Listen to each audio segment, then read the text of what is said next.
shadows over Grani Primeth Galactic Council chamber buzzed with quiet tension as another report flickered across the central display. Planetary shields on Grani Prime had failed. Civilian biodomes were being breached. No retaliation. No defense. Just pleading messages from a peaceful species known for their biological craftsmanship, not war. The Grani were gentle by nature. They had spent generations refining flora that healed and fauna that fed. Their legacy was beauty, not brutality. But now, their skies burned with descending warships. The invaders, an apex predator race known as the Zreth, saw their kindness as weakness and their defenselessness as opportunity. The council debated, hesitated, and delayed, but Earth didn't wait. Captain Myra Thorne stood aboard the UES Resolute, a sleek human-built frigate orbiting the outer rim. She stared at the transmission, her fists clenched at her sides. Behind her, a young ensign whispered, "The Grani are being exterminated." Myra didn't speak. She moved. Within minutes, messages shot across Earth's interstellar network. Civilian ships were pulled into coordination. Drones were reconfigured for combat. Military contracts were activated. Humanity, often criticized for its ambition and aggression, responded with a pace and unity that stunned the other species. Their logistics were a whirlwind. Supply chains rerouted, weapons calibrated, troops briefed. In less than a day, a fleet moved. The Zreth didn't expect resistance. They had crushed weaker species before. But when the human ships dropped from warp around Grani Prime, it wasn't with banners or threats, it was with focused intensity. Human engineers rerouted power to beam arrays. Atmospheric shielding was tuned to Grani biology to preserve life below. Myra addressed her crew. "They called us selfish," she said. Her voice quiet but steady. "They said we only cared for ourselves, but the Grani helped us when we first touched the stars. They asked nothing in return, and now they face extinction. Today, we show the galaxy what humanity really is." The first salvo from the Resolute punched through a Zreth gunship, tearing it into a glittering burst of wreckage. All across the front, human ships engaged with precision. Shields locked over Grani settlements. Med teams dropped from orbit to extract wounded. Biostations were protected, not plundered. Zreth commanders barked in confusion. The humans weren't supposed to be here. They weren't allies of the Grani. They weren't even council-bound to intervene. But still, they came. And worse, they fought like demons. Myra's ship led the first orbital push. The Resolute swept through enemy formations, breaking them apart with adaptive targeting protocols. Artificial intelligence guided every strike to disable, not destroy unless destruction was required. A perfect blend of cold logic and fierce human drive. Below, Grani citizens emerged from shelters, watching strange steel ships fighting their enemies above. They whispered in disbelief. Stories of human selfishness had reached even their isolated worlds. But what they saw now was salvation. In the council chamber, silence replaced the debate. A Tholian ambassador broke it first. "Why are they doing this?" he asked. No one answered. Back aboard the Resolute, Myra stood at the command table, examining the next assault point. The enemy was pushing back hard, but the humans had one thing the Zreth never understood: resolve. "We're not here to win medals," she told her crew. "We're here because someone had to stand between the innocent and the ruthless. Today, that someone is us." The battle for Grani Prime was just beginning. But the galaxy had seen the first glimpse of something it had long denied humanity's. Fire among stars. Zreth ships regrouped near the moon of Grani V, their shimmering black holes, like blades, slicing the void. Admiral Korok, supreme commander of the invasion fleet, snarled as the tactical display lit up with red human markers. His soldiers, cloaked in obsidian armor and bred for war, had never faced resistance this fast, or this precise. These humans were supposed to be too selfish to interfere, Korok growled. What do they gain from protecting the Grani? No one dared answer. On board the UES Resolute, Captain Myra Thorne paced the command deck as the crew coordinated a multi-vector assault. Beside her, Tactical Officer Rafi Along updated their options. Their formations are adapting, but slowly. They didn't expect coordinated resistance, he said. Then we keep them off balance, Myra replied. Have Commander Jung sweep the left flank, prepare torpedo banks for a simultaneous pulse strike. I want overlapping trajectories. Rafi gave a sharp nod. Orders streamed out like veins of light. Across the battlefield, other human ships arrived: UES Paladin, Dawnbreaker, Unity's Flame. Civilian haulers turned warships.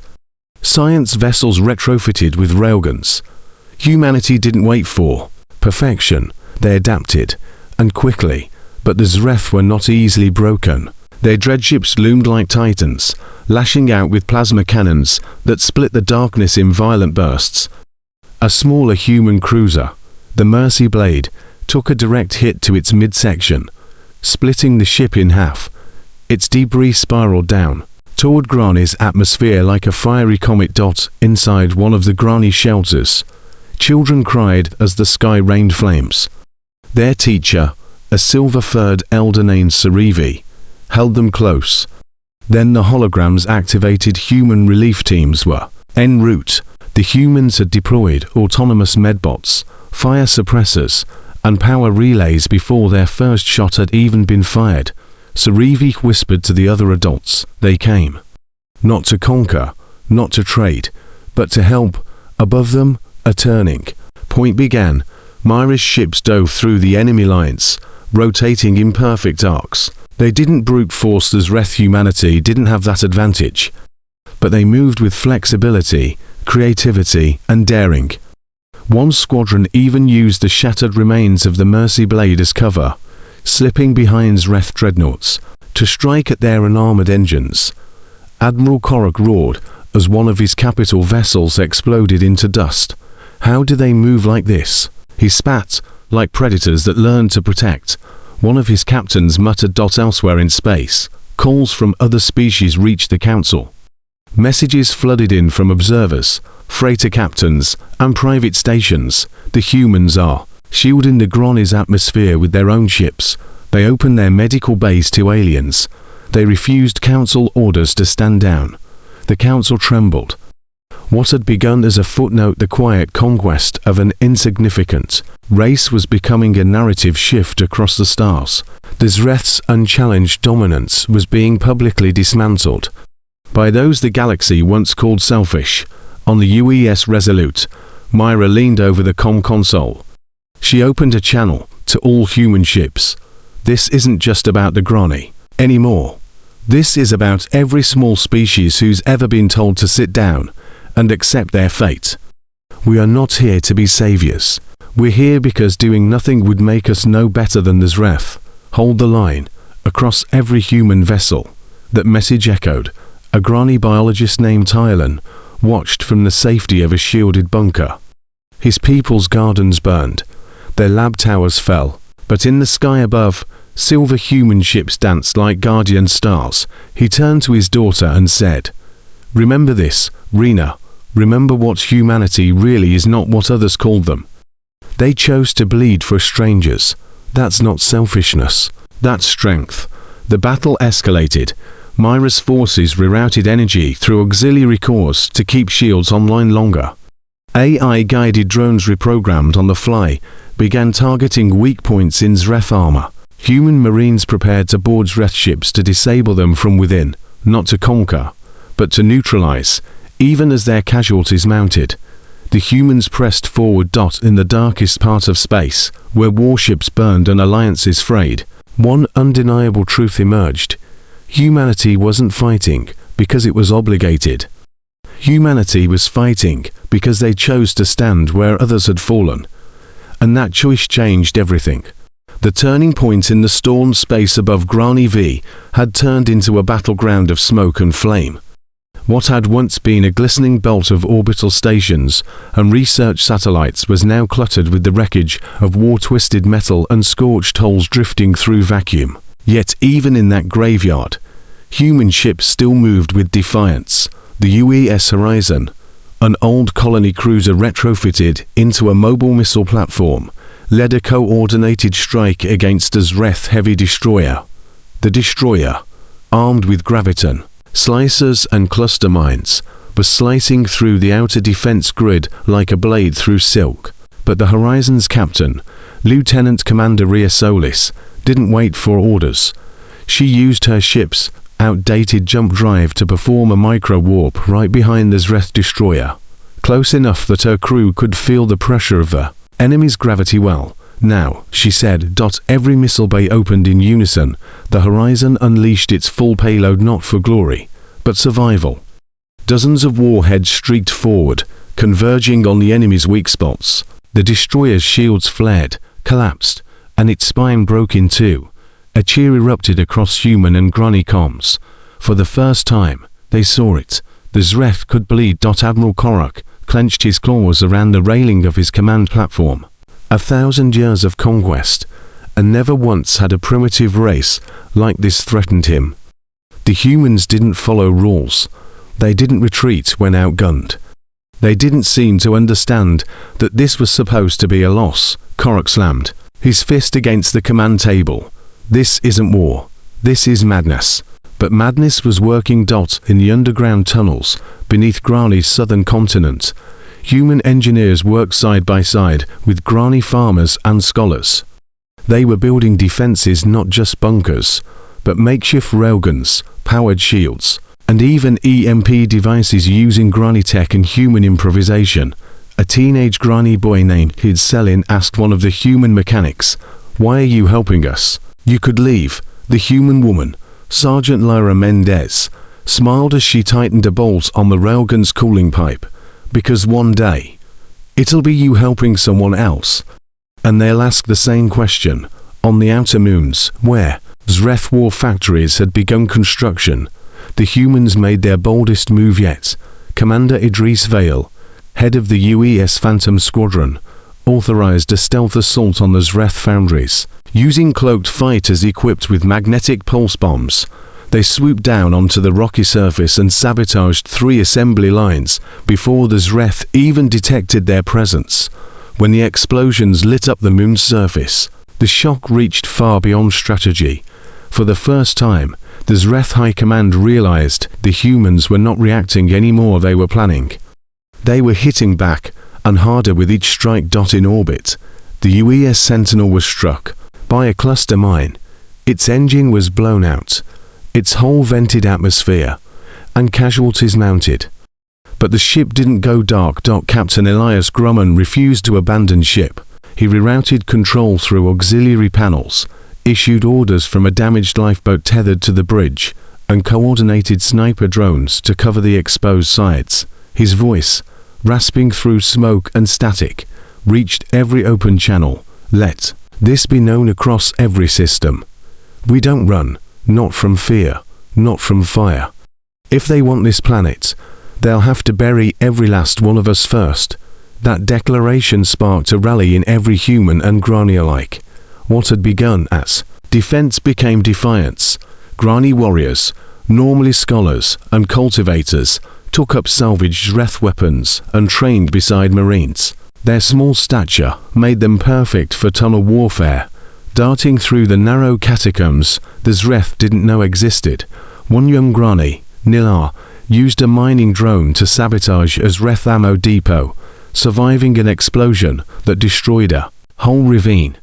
She lost her hearing but returned dragging to wounded Marines with her, refusing medical treatment until they were safe. Human medics built her a translation unit, so she could speak again. The first words she typed were, "I did it for my brothers." Meanwhile, in Earth's outer colonies, the broadcasts reached civilians. Video of Grani children hiding in shelters. Footage of human Marines giving their last ration bars to alien elders. Reports of fleets holding despite having no resupply for days. Earth's population rallied. They donated spare ships, civilian freighters, even luxury liners refitted with shield generators and auto turrets. Old veterans volunteered. Scientists offered new tech still in testing phases. From the oceans of Neptune to the dry domes of Mars, humanity united not by orders, but by belief. The Granny weren't just an alien species anymore. They were friends, family, the line between us and them was gone, and the Zreth. They began to fracture. Not from force, but confusion. Dissent brewed in the lower ranks. Some Zreth questioned orders. Others refused to fire on medical ships. Rumors spread of a rogue Zreth admiral who sent aid pods to a bombed Granny colony. The unthinkable had begun to stir. The humans hadn't just changed the battle, they were changing the rules of war itself. Humanity's price-heavy battlefield stretched like a burning sea across the Granny skies. Wreckage from both sides drifted between stars, smoking debris from destroyed vessels, cracked hulls venting fire and silence. The once beautiful orbits of Granny V were now littered with remnants of courage and desperation. Inside the command center of the UES Resolute, Captain Myra Thorne stood motionless, her eyes fixed on a pulsing crimson indicator casualty report. Updated. Dozens of Allied ships had been lost. Human lives young, bold, willing erased in seconds. But with every loss, the Granny gained one more hour of life. And Myra wasn't about to let those sacrifices go unanswered. A message buzzed through. Incoming comms from the Granny Surface Authority. Myra answered. A fuzzy projection formed a Granny leader with pale lavender skin and deep-set eyes blinking in disbelief. You stayed. Even after the first wave. We said we would, Myra replied simply. We never expected anyone to die for us, the Granny whispered. We didn't die for you, she answered. We lived up to our choice. Far above, the Zreth war fleet began to regroup. Admiral Korok, enraged by the mounting resistance, ordered his secondary fleet to jump in from the Outer Rim, an action that violated 3 Council treaties. But treaties didn't concern him now. He had one mission: break the humans and make an example of the Granny so terrifying that no other species would ever question Zreth's superiority again. Send in the Dreadfangs, Korok growled. I want them burned from the memory of the stars. In orbit, long, razor-shaped carriers emerged from hyperspace. The Dreadfang class was designed for one purpose: annihilation. Each ship carried a payload strong enough to glass a continent. Each crew was handpicked for cruelty, and now they headed straight for Granny V's surface. On the UES Valkyrie, Commander Renito watched the data flood in. They're going for the cities, he said. Then we intercept, Myra answered. Over the fleet comms. All ships. New priority. Shield the population centers. Block them at all costs. The humans began a desperate maneuver. Ships that should have fled stayed. Vessels already damaged turned back toward danger. Civilian medical carriers formed. Human shields over Granny's atmosphere. Every line of strategy, every rule of warfare, was thrown out, replaced by a singular human instinct. Protect. Above Granny V, the Dreadfangs opened fire. But before their weapons reached the surface, the UES Bastion, an old decommissioned colony cruiser, now repurposed as a floating platform, moved into position. It had no weapons, no active shields, but it had steel, and it had resolve. Its captain, Commander Elon Marek, gave the order without flinching. Brace for impact. We hold. The Bastion took the full blast. Its hull ruptured. Fire spread through the command decks. But the weapons meant for the Granny below reached the ground. The Bastion's sacrifice bought time. That time saved thousands. In the council chambers, far from the battlefront, diplomats scrambled for control of the narrative. The Zreth accused the humans of interfering with sovereign affairs. The humans responded by transmitting live footage of their actions. Every broken ship, every Granny rescued, every human who stood their ground in the name of decency. The galaxy watched, and the story changed. Not because of human words, but because of human actions. Humanity, once labeled greedy and self-centered, was now exposing the hypocrisy of the Council and the brutality of the Zreth. They didn't need to shout. The truth screamed from every burning deck, from every pilot's final breath, from every whispered "thank you" broadcast from the Granny below. On the UES Resolute, Myra received a message from her brother, a researcher stationed on a quiet moon far from war. "You could have left," he said. "I could have," she replied. "Then why are you still out there?" She stared out the viewport, watching the Zreth fleets reorganize for another charge, because the galaxy needs to see what it means to be human, not perfect, not pure, but willing to pay the price for others. He didn't respond. He didn't have to dot as the Zreth prepared another devastating wave. Humanity rearmed. Not because they sought victory, but because they refused to abandon a promise. Their strength wasn't in numbers or technology. It was in the grit of their engineers, the courage of their soldiers, the compassion of their medics, the silence of their fallen. The Zreth wanted fear. What they got was resolve. And as the stars prepared to burn again, one undeniable truth hung like gravity itself. Humanity was no longer just a species. They were a signal, a warning, a promise. To every tyrant in the galaxy. We will stand, the heart of the. For Eddie's Zreth were relentless. Their ships moved like a steel tide through the void, disciplined and furious. Every command from Admiral Korok came with brutal precision. No mercy, no hesitation. They believed they had broken lesser civilizations before and that this was no different. But humanity had changed the pattern. Orbiting Grani V, human ships formed a battered perimeter, not perfect, not sleek, but uncheckable. Each vessel bore fresh scars, blackened armor, shattered plating, but the light stayed on. The weapons stayed hot, and the humans stayed. Captain Myra Thorne stood silently on the UES Resolute, her eyes bloodshot, her jaw tight. She hadn't slept in 30 hours, not when lives depended on every second of thought. Her fleet had intercepted 5 bombing runs in the last day alone, rerouting power, sacrificing speed for shield strength, jettisoning non-essentials to fuel life support in damaged ships. Yet the attacks kept coming. She turned to her comms officer. "Status of ground support. Civilian evac transports are at capacity, ma'am. Med teams from Earth are arriving through jump relays now. We've got AI ambulances touching down in every district, and Grani resistance. They're holding, barely, but they're fighting beside our Marines. Even unarmed, some of them are throwing themselves in front of wounded children, too. Shield them," Myra exhaled. That wasn't just bravery. That was belief. Aboard one of the Grani command bunkers, beneath the southern city of Theralos, scientist-turned-leader Ralvich struggled to hold back tears.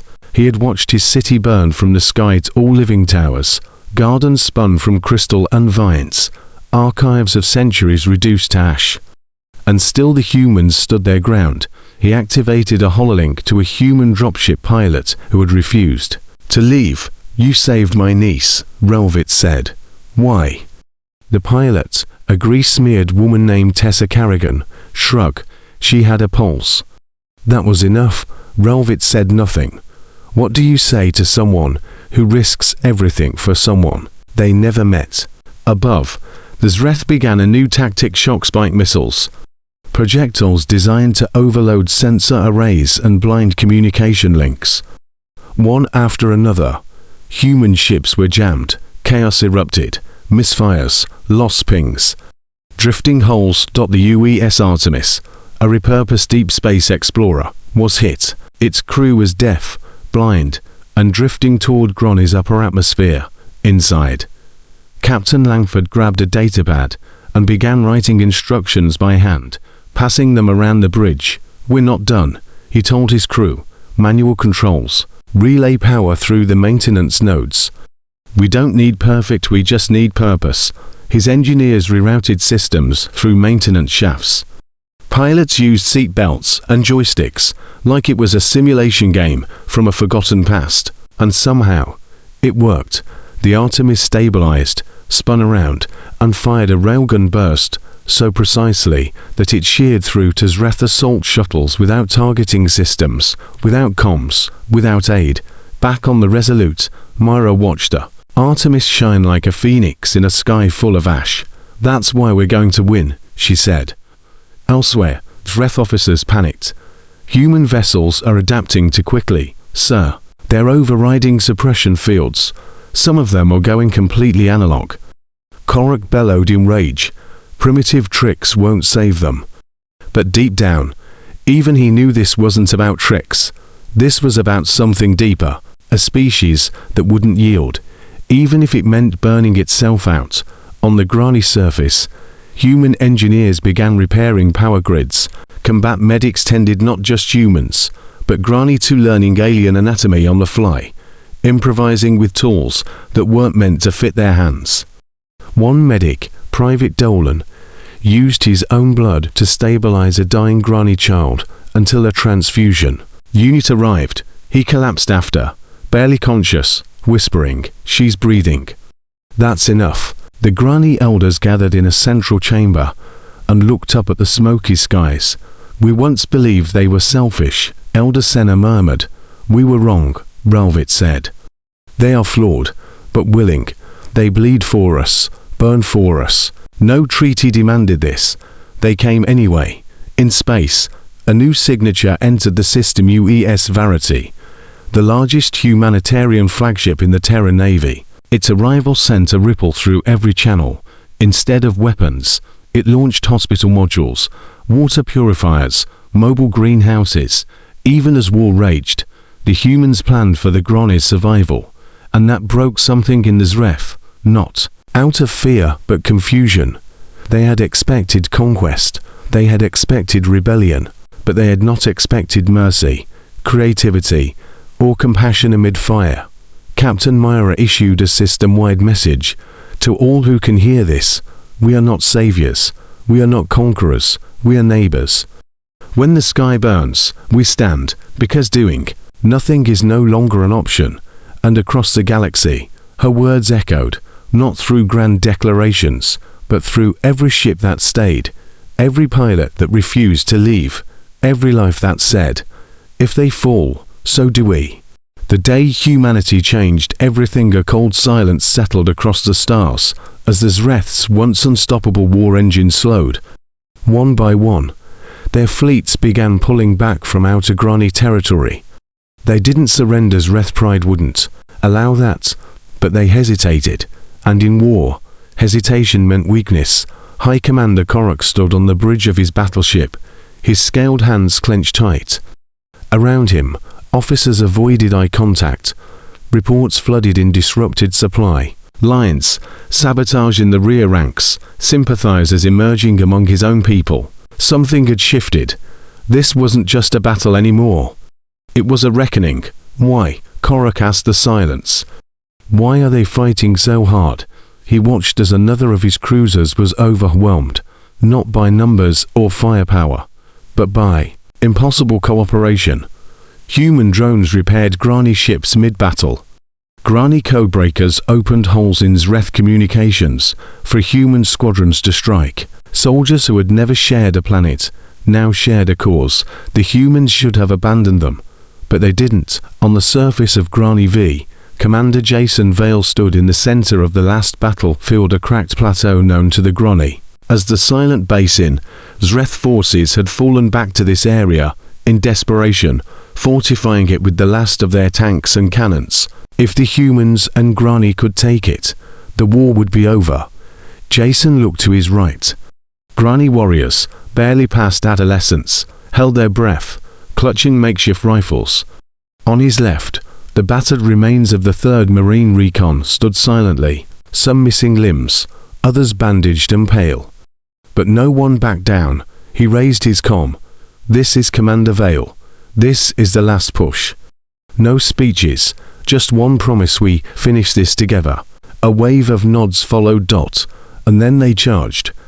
The battle for the Silent Basin was the bloodiest of the war.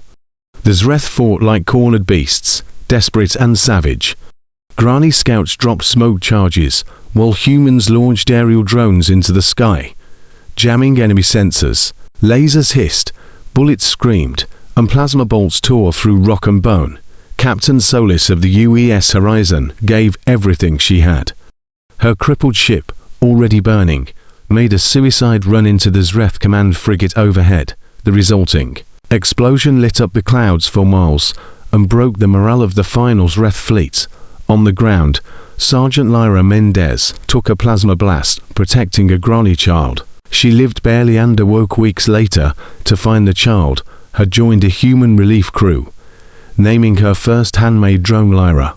In the final hour of the fight, a Grani hacker named Nila intercepted a finals ref war code meant to trigger a planet-wide scorched earth protocol. With trembling fingers and help from human techs, she cracked the encryption and shut it down, saving millions of lives. When the dust settled, silence returned. But this time, it wasn't the silence of fear. It was the stillness of peace. Humanity didn't demand tribute or territory. They didn't take over the Grani systems or install governors. Instead, they helped rebuild. They donated food, sent medics, and offered engineering teams to restore what the war had destroyed. The Grani, in return, offered something more valuable than any resource: trust. For the first time in the galaxy's modern history, a species saved another without asking for anything in return. That act, so simple, yet so rare, echoed across space. Other civilizations, once skeptical of humans, began to reconsider. Were they truly selfish? Or were they just misunderstood? In the halls of the Galactic Council, a new debate emerged. Delegates whispered in private meetings, stunned by what had happened. The council's senior speaker, a solemn Avrathi scholar, stepped forward and said, "Let the record show, when cruelty rose, it was not our weapons or laws that protected the innocent, it was the humans, the species we once called brash and selfish. They rose when we fell." A motion was passed. The humans would be offered full partnership in the council.